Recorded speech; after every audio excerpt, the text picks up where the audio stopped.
že tu si môžete povedať konkrétne. Ale ďalší študenti, pýtajte sa, je to o vás. Pýtajte sa. Necháme reagovať pána profesora a potom... Ďakujem. Ak dovolíte, tak nechcel som sa dotknúť pani profesorky Zgodavovej. Ja sa ospravedlňujem, ak to zobrala osobne. Čo sa týka tej legislatívy, to je jedna vec a druhá vec je realita.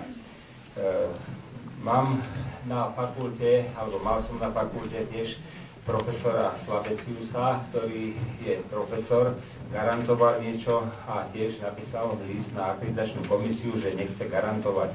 Tak pán rektor mohol teda, myslím si, že tvrdšie vyjadriť svoj názor a povedať, že teda je vysokoškolský učiteľ a musí garantovať, alebo ho preradiť do asistenta.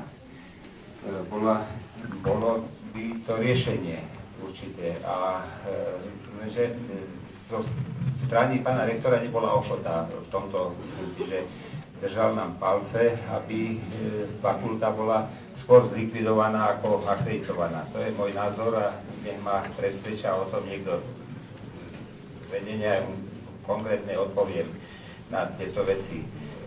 Čo sa týka toho, samozrejme sú problémy.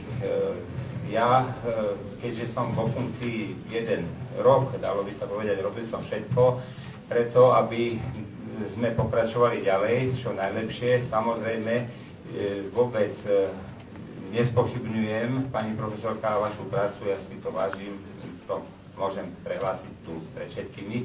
Nehambím sa za to. Samozrejme, z mojej strany prišli určité pochybnosti v tom zmysle, že keď sme prijali 1.9. pani profesorku Pešlovú pre garantovanie tých študijných programov, tak pán rektor nehal si skoro mesiac a pol žiadosť na stole a neakceptovateľná bola. V žiadnom prípade. Ja viem, že boli určite tieto, ale tam predsa bolo treba z tej výberovej komisie povedať, že aspoň dať odpoveď, čo vyplýva tiež zo zákona, že teraz či prešla výberovým konaním alebo neprešla.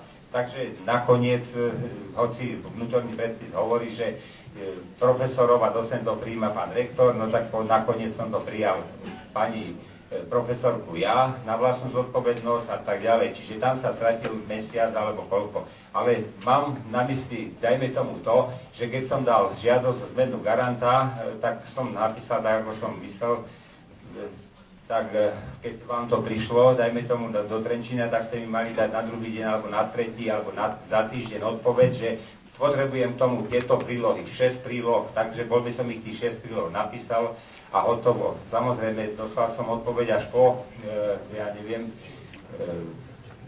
mesiac a pol, keď som žiadal, že aby ste mi poslali, dajme tomu, kópiu listu, ktorý ste dali na akreditačnú komisiu, že chcem si to overiť, no tak z hrúzou som zistil, že potrebujem ešte 6 príloh, no tak 6 príloh som urobil, odoslal som to na akreditačnú komisiu, 23.11. to prišlo na akreditačnú komisiu, myslel som si, že to pôjde 2.12. do akreditačnej komisie na pracovnú skupinu. Bohužiaľ, pracovná skupina to nedostala v danom termíne, tak bol termín aj. No, takže 17. decembra som bol na vedeckej rade, ako člen vedeckej rady bola neuznášania schopná, pretože jednotliví členovia sa nezúčastnili vedeckej rady a 17. som si vyzdvihol z akreditačnej komisie list, že mám pripraviť akreditačný spis do pondelka. Samozrejme, vyšli ste mi v ústrety, tak som to pripravil, tak ako som vedel. Samozrejme, bolo to, všetkých pracovníkov som mal na dovolenke povinnej, no tak som to pripravil, urobil a tak ďalej. No, samozrejme, nevytýkam to vám, ja to beriem ako svoj určitý nedostatok v tom, že a takú výzvu, že mám sa v tejto práci, dajme tomu, zlepšiť. No takže ja sa zlepšujem v tom zmysle, no ale mám zase kolegov, ktorí odišli z samozrejme, tu to nemusí nikoho zaujímať, ale predsa len vysvetlím zase, ktorý našu fakultu, dalo by sa povedať, hoci profesor Slabecius odišiel, znova vypisuje na akreditačnú komisiu, volá, že tam ešte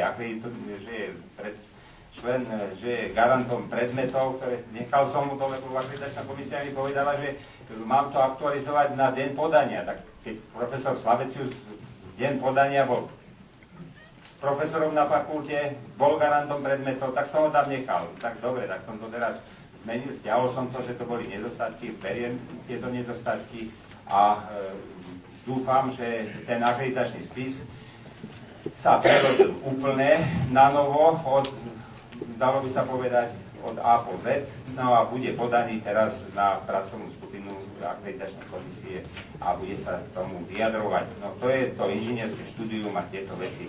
Samozrejme, čo sa týka vás ako projektorky, tak myslím si, že máte, alebo ste vyťažená teda nad 100%, pretože máte veľa projektov, veľa práce a nemyslím si, že by ste ju vykonávali špatne. V tomto zmysle ďakujem pekne. Takže ďakujem pekne. Ak by ešte boli také otázky, takže môžem to kľudne vysvetliť bez nejakých týchto. Ďakujeme.